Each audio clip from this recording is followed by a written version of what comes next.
Welcome to the Association of Certified Sanctions Specialists video message, Top 5 Sanctions Developments that Everybody Should Know. And this is the June 2021 edition. My name is Saskia Rietbroek, and I will cover 5 notable sanctions developments that happened last month. Let the countdown begin. As you probably saw on the news on May 23rd, a Ryanair passenger plane flying from Greece to Lithuania and traveling through Belarus airspace was diverted and forced to land in Minsk, the Belarus capital. On board was a young Belarus journalist who had been living in exile abroad, and he and his girlfriend were detained after the plane landed. And Belarus President Lukashenko has claimed that he rerouted the plane because of a bomb threat, not to seize the journalist.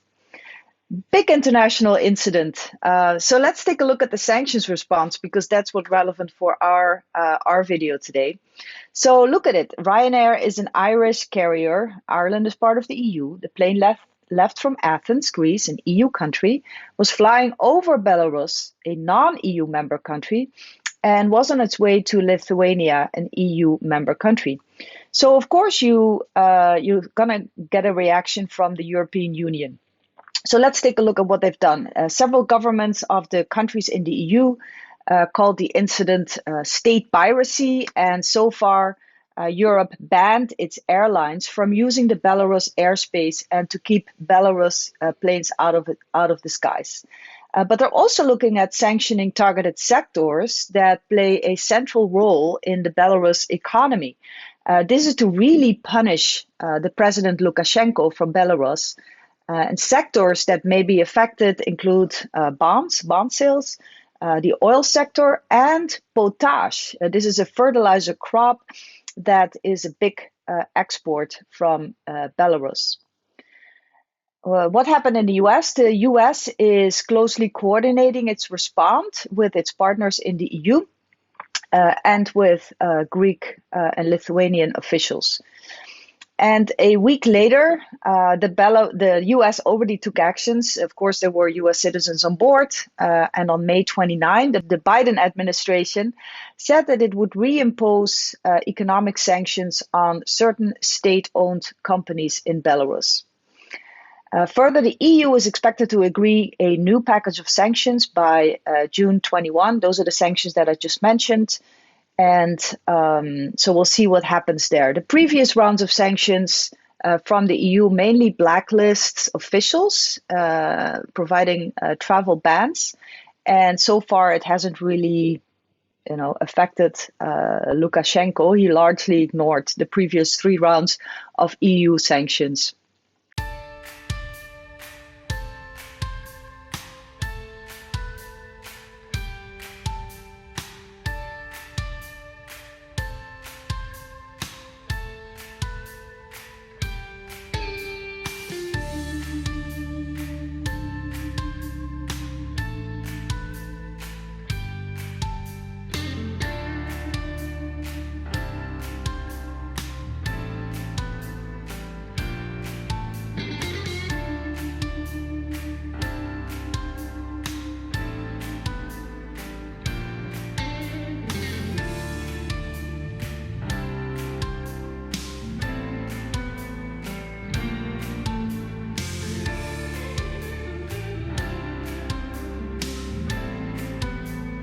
The next one, on number 4, a bit of a legal technical discussion here related to EU blocking statute. As you may know, the EU blocking statute prohibits EU companies from complying with certain US sanctions. And this blocking statute really creates dilemmas for EU companies. Can they terminate a contract with an Iranian SDN just because that would create exposure on the US sanctions? It's really a catch-22 for many EU operators because they face 2 directly opposing legal regimes, namely EU sanctions that allow companies to do business with Iran and US sanctions that do not allow them to do business with Iran. So far, the blocking regulations haven't been, are not very clear, and guidance is lacking. So that's why I think it's important to mention here that guidance now did come out. The Advocate General Hogan delivered an opinion, and two things were clarified. The first one deals with the question on whether the applicability of the blocking statute requires a written document or court order from the United States. So basically a court order telling you that you are violating US sanctions. And the answer is no. So it's not necessary to receive this first. Broad interpretation here, no surprise in my opinion. And another issue that was clarified was actually more interesting, I thought. It provides clarity as to whether the motivation for a termination of a contract by an EU company with an Iranian business, whether the company that ends the contract needs to prove that the reason for the termination of the contract was something other than compliance with US sanctions. So the answer is yes.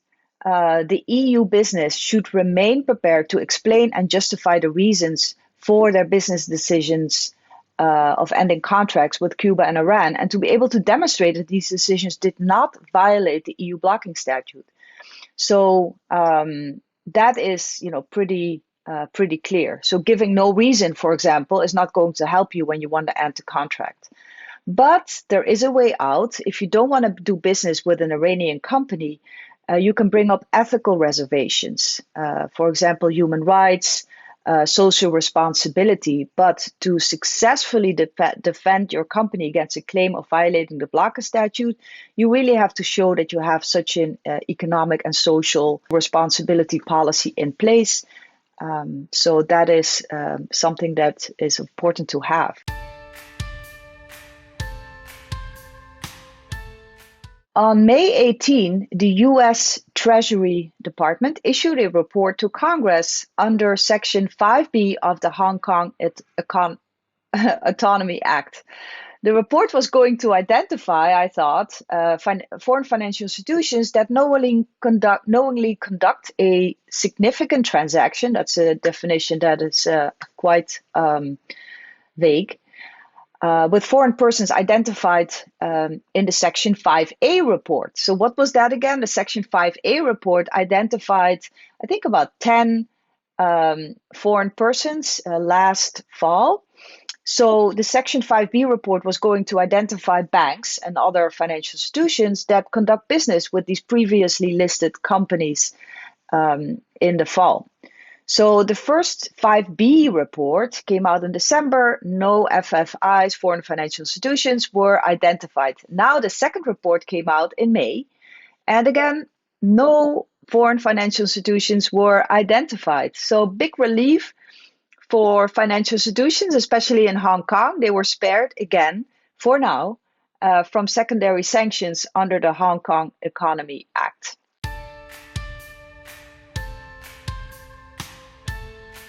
On May 17, the EU agreed to extend or prolong for the second time the sanctions framework regarding sanctions or restrictive measures, as the EU calls them, against cyber attacks. The extension is for 1 year. So what do these sanctions do? They respond to malicious cyber attacks. This framework was adopted in the EU 2 years ago, exactly 2 years ago, in May 2019.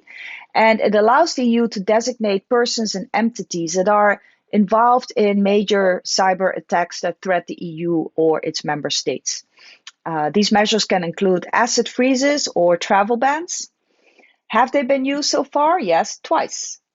In July 2020, the EU imposed sanctions against Russian, Chinese, and North Korean hackers that were involved in cyber attacks. And a second time in October last year, they designated Russian hackers for a cyber attack that took place a couple of years ago that hit the German parliament. So what can we expect further? We can expect, I think, further listings under the cyber attack sanctions framework, especially because of the recent cyber attacks against the EU, against hospitals in a number of member states.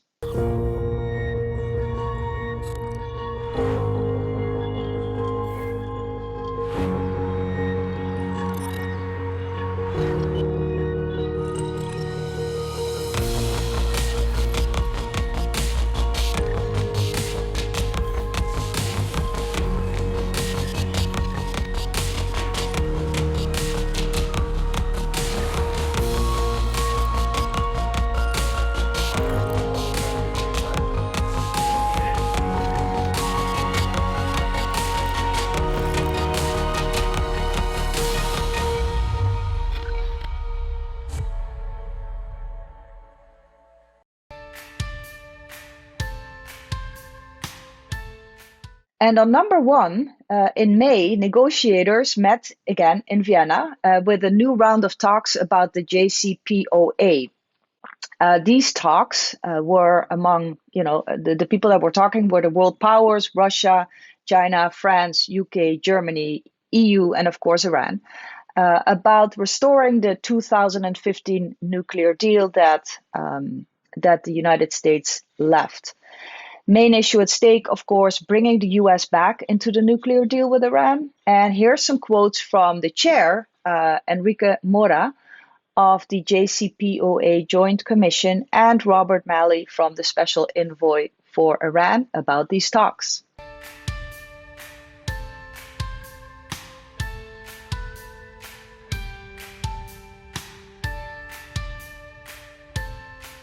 According to press reports, just restoring the old deal may not go far enough. The US actually would like to go further to reaching what Secretary of State Blinken of the United States has called a longer and stronger agreement. So one that stops Iran from gathering nuclear material for generations, to stop its missile tests, and to end support of terrorist groups. But to me, I think it's going to be a stretch.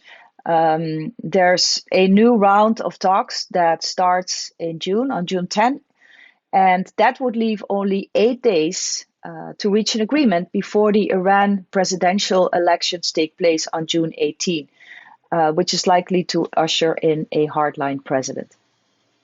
This was it for this month. Thank you so much for listening. On behalf of ACSS, have a great day and see you next month. Thank you.